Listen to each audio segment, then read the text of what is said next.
At a refinery more than 1,300 kilometers from the nearest Ukrainian trench, engineers in Russia's Orenburg region are staring at a shutdown that could last 6 months. No missile did this, no armored breakthrough did this. A single drone strike, confirmed by satellite imagery and reported in early August 2026, knocked out a facility that was supposed to be untouchable, buried deep in Russia's industrial heartland, far beyond what anyone thought a war fought mostly with trenches and glide bombs could reach.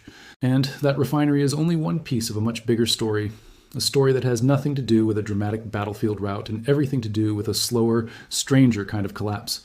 One measured in barrels of oil, in unfilled draft quotas, and in soldiers who are not coming home and are not being replaced fast enough to matter. Let's be honest about what that headline word, collapsing, actually means here, because that honesty matters more than the hook. If you're picturing Russian tank columns fleeing in disorder from Donetsk, that is not what the verified reporting shows. According to the Institute for the Study of War's Critical Threats Project, Russian forces continue to advance, or claim to advance, across the front through July 2026, gaining an average of roughly 18.5 square kilometers a day. That is real. Russian units are still moving forward in places. Pokrovsk, the shattered logistics hub in western Donetsk Oblast that has anchored this war's grimmest headlines for nearly 2 years, still has Russian soldiers fighting inside its ruins. So no, this is not a front line evaporating overnight. What it is, according to multiple independent assessments this summer, is something that Western analysts increasingly describe as a compounding systemic strain, a war machine that keeps moving forward on the map, while quietly breaking down everywhere else, in ways that are much harder to see and, some argue, far more consequential. Start with the number that has genuinely alarmed military analysts on both sides of the Atlantic this year. Russia is losing soldiers faster than it can recruit them. This is not a claim from a Ukrainian press office. It's a conclusion echoed by British intelligence, by Bloomberg's reporting on Kremlin recruitment data, and by the Center for Strategic and International Studies in Washington. According to CSIS's analysis published in July 2026, Russia's monthly casualty rate exceeded 30,000 troops for stretches of this year, while its recruitment rate ran closer to 27,000 new men a month. President Volodymyr Zelensky told reporters at the end of March that Russian forces had suffered 89,000 killed or seriously wounded in the first 3 months of 2026 alone.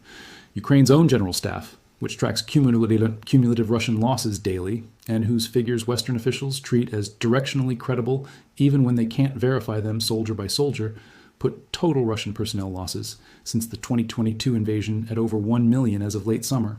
UK Defense Secretary John Healey said earlier this year that the trend had held for at least 2 consecutive months. Moscow losing more men than it could pull in. Here's why that number matters, more than any single map update. A war like this one is not decided in a single battle. It is decided in arithmetic, in whether a country can keep feeding men and machines into a meat grinder faster than the grinder consumes them. And the casualty ratio itself has shifted dramatically. For most of the war, Russian and Ukrainian losses ran somewhere between 2-1 and 3-1 in Ukraine's favor.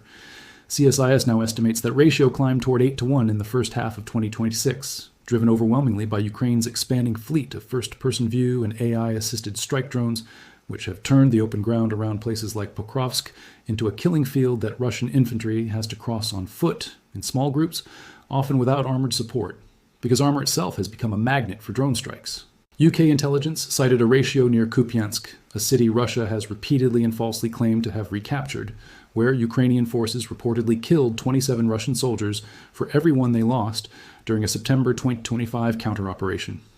That is not a number you build a sustainable offensive around.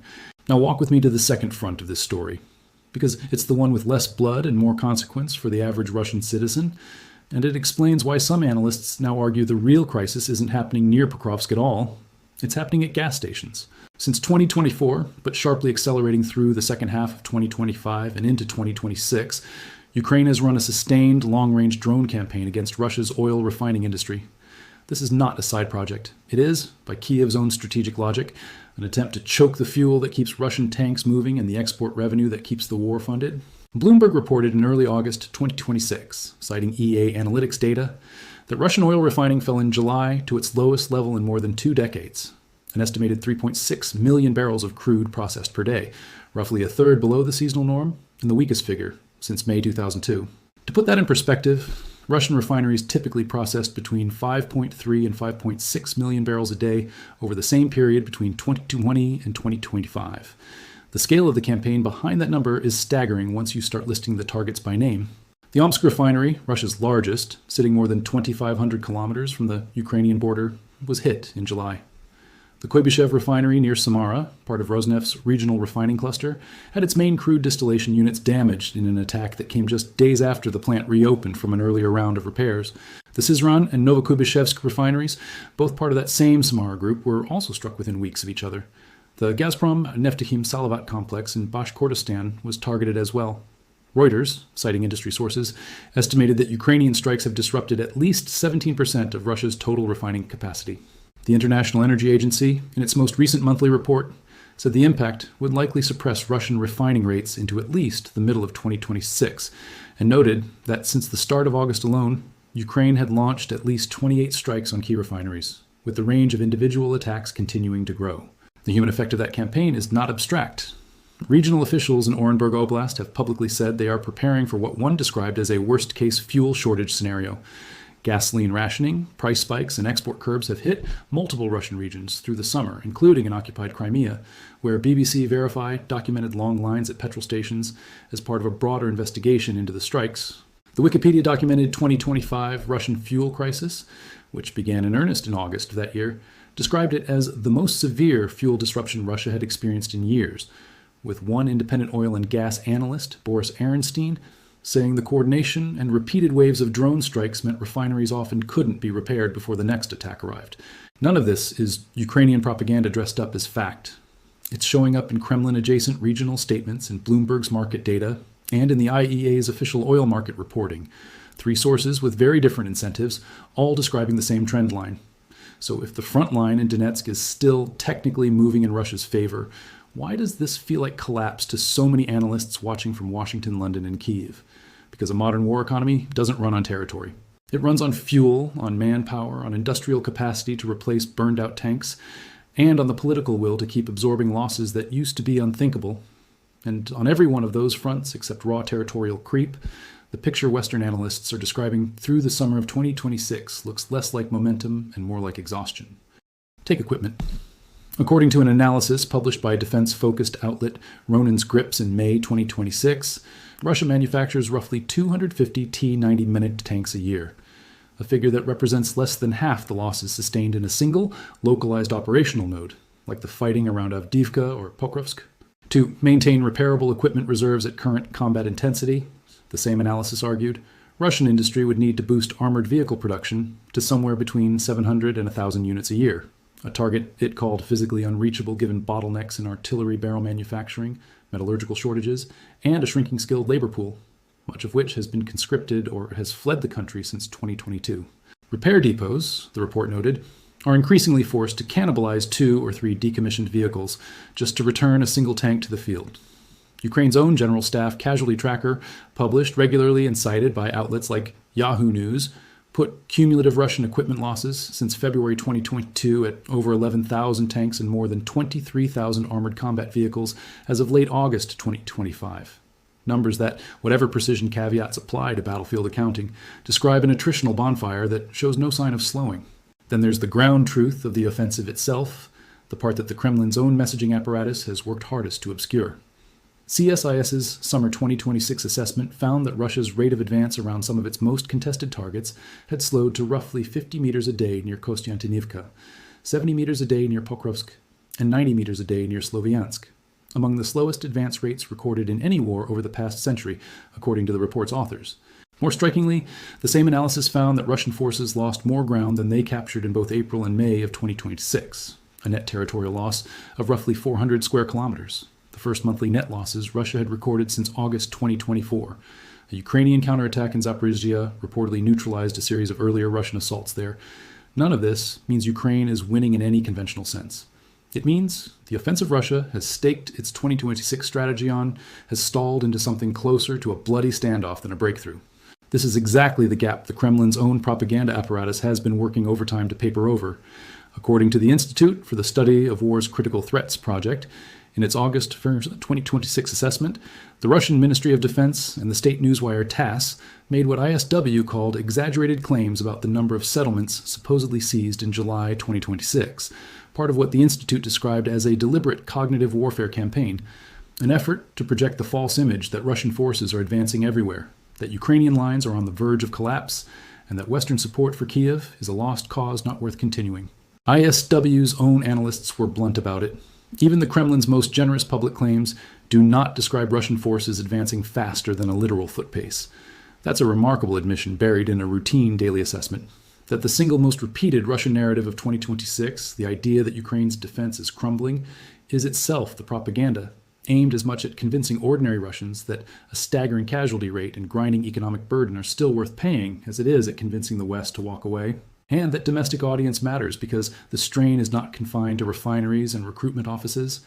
A separate analysis from military commentator Mick Ryan, published in June 2026, argued that Russia was, for the first time since the full-scale invasion began, losing more troops than it was mobilizing, citing Ukrainian General Staff estimates that Russian forces had lost over 160,000 personnel killed or seriously wounded in just the first months of the year.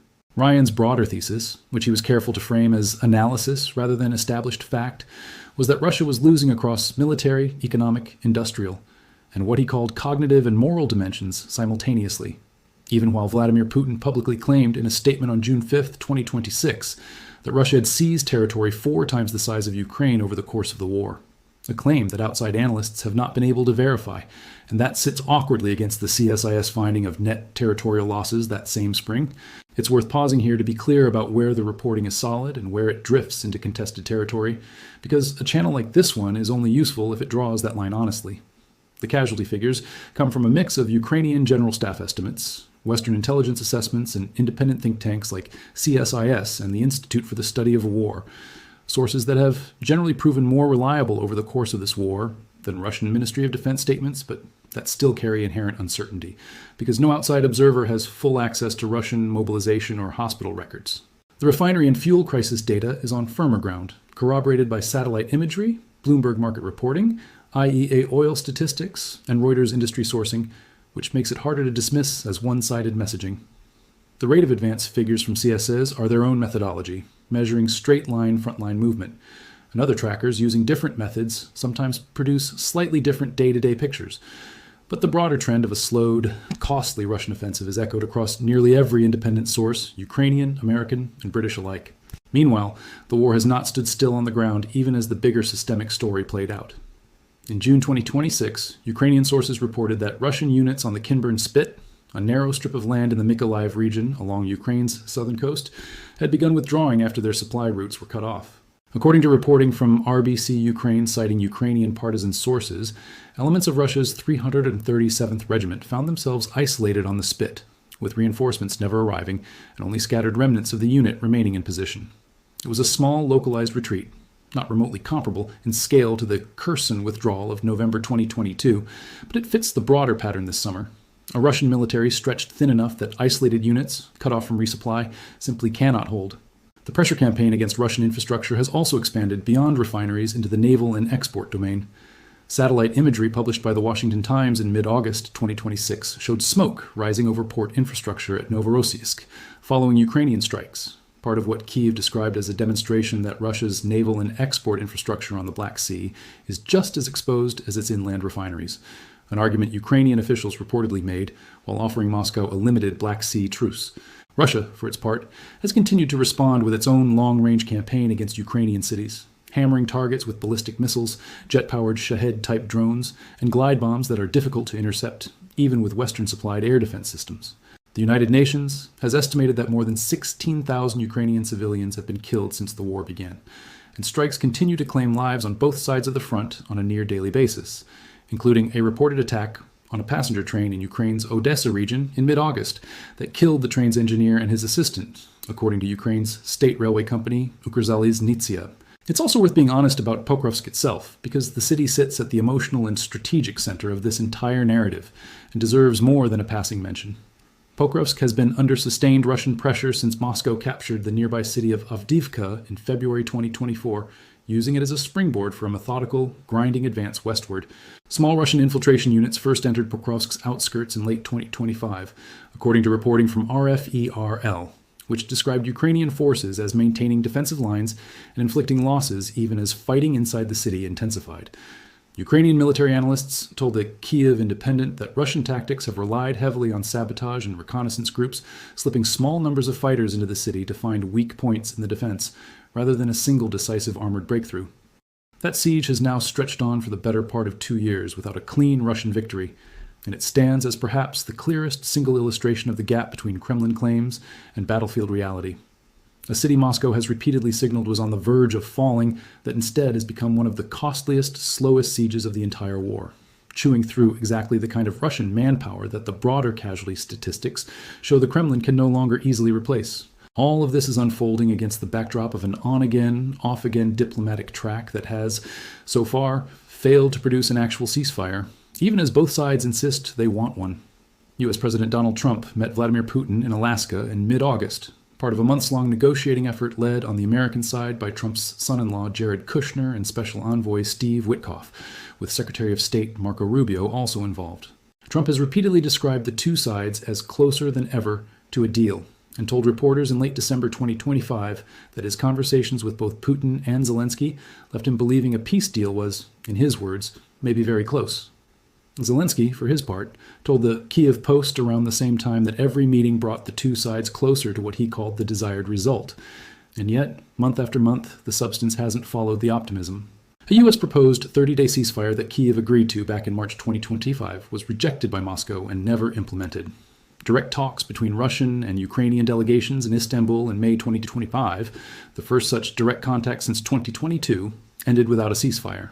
As recently as late July 2026, Zelensky met Trump at the White House to discuss reviving the peace process, alongside a separate agreement on licensing Ukraine to produce Patriot missile interceptors domestically, according to Al Jazeera's reporting on that meeting. A sign that even as diplomacy continues, both sides are still preparing for the possibility that the war grinds on regardless. That gap between diplomatic optimism and battlefield reality is worth sitting with for a moment, because it mirrors the exact gap running through everything else in this story. Publicly, Putin keeps signaling openness to talks, while Russian forces continue offensive operations around Pokrovsk, and Russian missiles and drones continue striking Ukrainian cities almost nightly. Trump himself acknowledged in that same December briefing that negotiations could still collapse and leave the war, in his words, dragging on for years. One retired U.S. official's assessment, cited across multiple outlets covering the talks, has been that Putin continues to believe time and attrition favor him more than any deal on the table, which is precisely the assumption that the manpower, refinery, and budget data reviewed here should force analysts to question. If Moscow's calculation depends on outlasting Kiev and outlasting Western patience, the same data suggesting Russia's own systems are straining under the weight of this war complicates that bet considerably, even if it doesn't necessarily undermine it. There's one more layer to this that rarely makes it into the daily battlefield updates, and it might ultimately matter more than any single refinery strike or casualty count. Russia's own government now openly admits its finances are under real strain. Ukraine's Foreign Intelligence Service reported in April 2026 that Russia's federal budget deficit had already reached 4.6 trillion rubles, roughly $51 billion, in just the first 3 months of the year, a figure that had already blown past the government's full-year target of 3.8 trillion rubles. According to the Moscow-based outlet Riddle Russia, the cumulative 6-month deficit reached 6.44 trillion rubles, close to 3% of the prior year's GDP, while overdue payments across the wider economy exceeded 8.2 trillion rubles. That kind of shortfall doesn't stay abstract for long. The Central Bank of Russia has kept its key interest rate punishingly high, in the range of 13 to 15% heading into 2026, according to the Free Russia Foundation's think tank, in a bid to control inflation driven partly by wartime spending. The government has responded to the widening gap by raising its value-added tax from 20 to 22% starting January 2026, lowering the revenue threshold at which small businesses must start paying it, and introducing new levies on finished electronics like laptops and smartphones, according to reporting from the Moscow Times. Sberbank's own CEO, German Greff, said publicly at the Eastern Economic Forum that a revival of investment activity would not be possible until the central bank's rate came down below 12%, a level Russia has shown no sign of reaching soon. The deeper problem, and the one that connects directly back to the refinery strikes, is that Russia's war has always been financed disproportionately by oil and gas revenue, and that revenue stream is now being squeezed from two directions at once. The ruble's appreciation through 2025 and into 2026, combined with a global oil supply surplus that the World Bank expects will push Brent crude down toward $60 a barrel, has cut into export earnings, even before accounting for the physical damage Ukrainian drones have inflicted on the refineries themselves. One Russian government-aligned research center, the New Eurasian Strategies Center, calculated that in the first 2 months of 2026 alone, The ruble price of Russian export oil ran 42% below what the Ministry of Finance had assumed in its budget calculations, leaving a shortfall of roughly $6 billion just from that gap.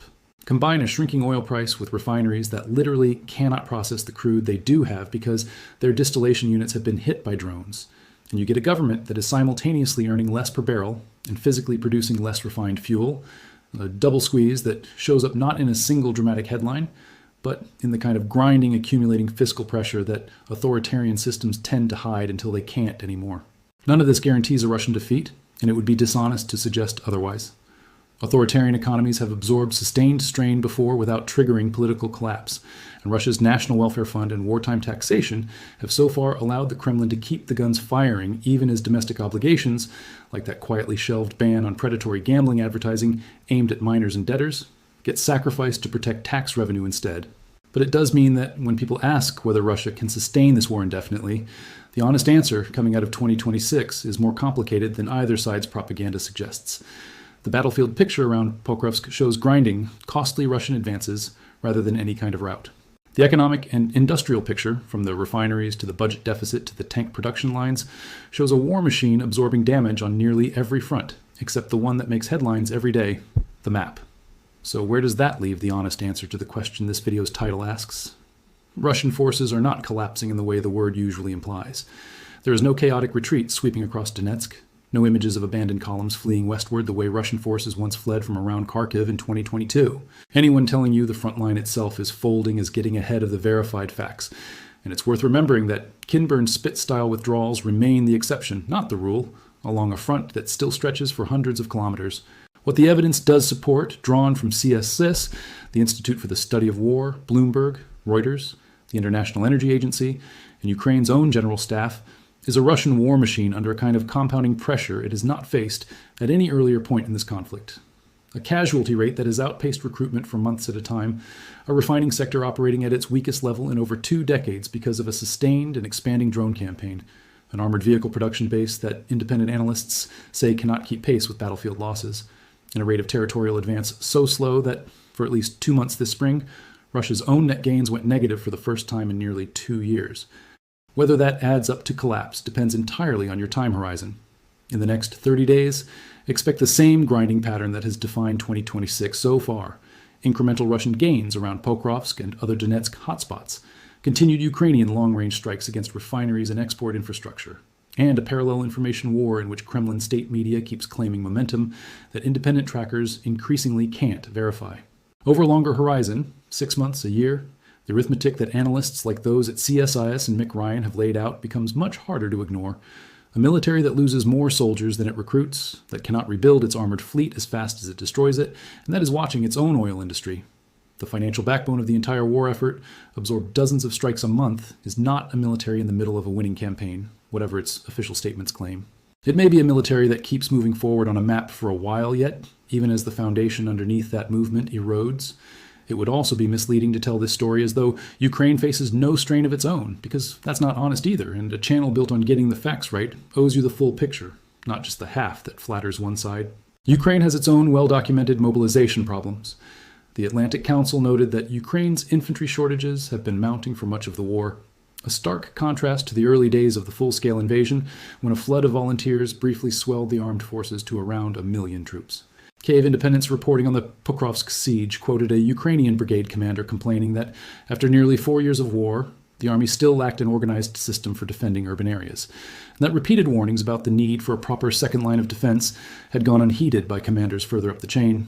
Financial and humanitarian aid to Ukraine from its Western partners was reportedly 41% lower in the first half of 2026 compared to the same period in 2025. According to tracking by Germany's Kiel Institute, even as military aid held closer to the prior year's levels, a gap that has forced Kiev to lean more heavily on its own defense industry, including a push toward domestically produced Patriot interceptors and an enormous expansion of drone manufacturing that has itself become one of Ukraine's few genuine strategic advantages in this war. That drone advantage deserves its own moment of attention, because it is arguably the single technology most responsible for reshaping the casualty numbers described earlier in this video.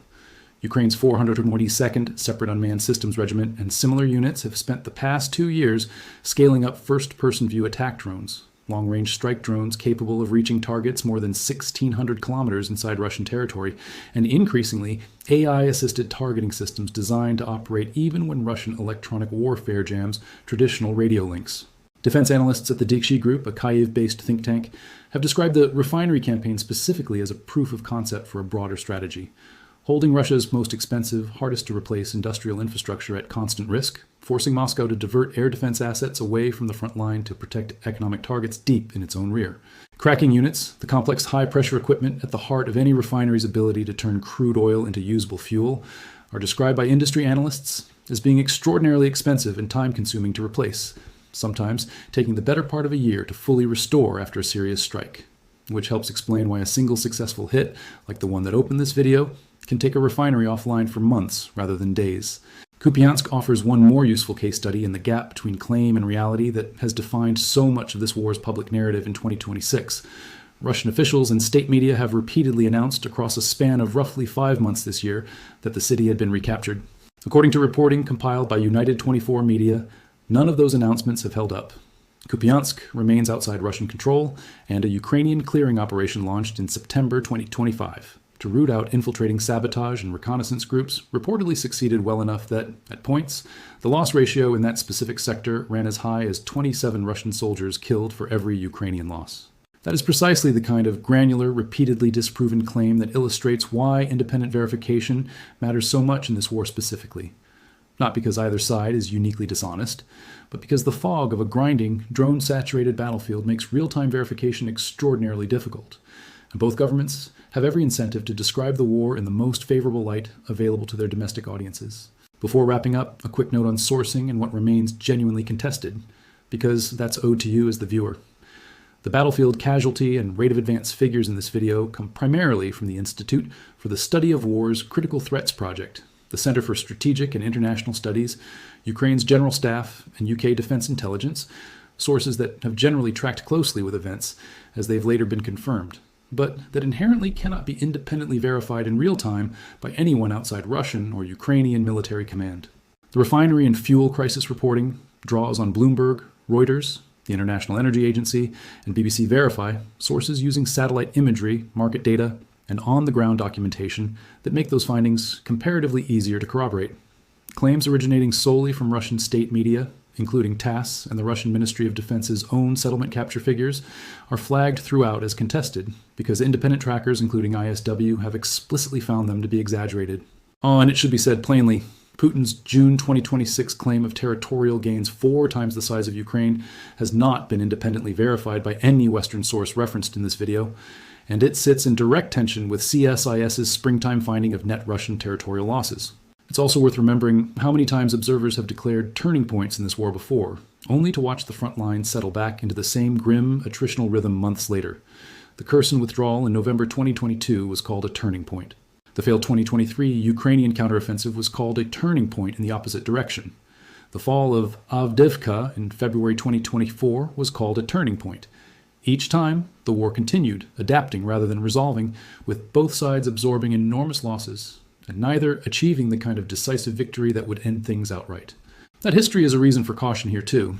The manpower shortfall, the refinery crisis, and the widening budget deficit documented through the summer of 2026 are real, verifiable, and significant.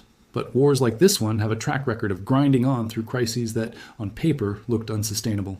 Whether 2026 finally becomes the year that changes, or simply the latest chapter in a war that keeps defying predictions of its own ending, is a question that even the analysts cited throughout this video are careful not to answer with false certainty. That uncertainty, more than any single dramatic claim, might be the most honest note to end on. What do you make of all this? Does a war economy bleeding manpower and refining capacity, the way Russia's is in 2026, eventually force a change in strategy, in Moscow's negotiating posture, or even in the war's outcome? Or does a country the size of Russia simply have the depth to absorb this kind of pressure indefinitely, the way it has absorbed shocks before? Let us know what you think in the comments. Thanks for watching, and we'll see you in the next one.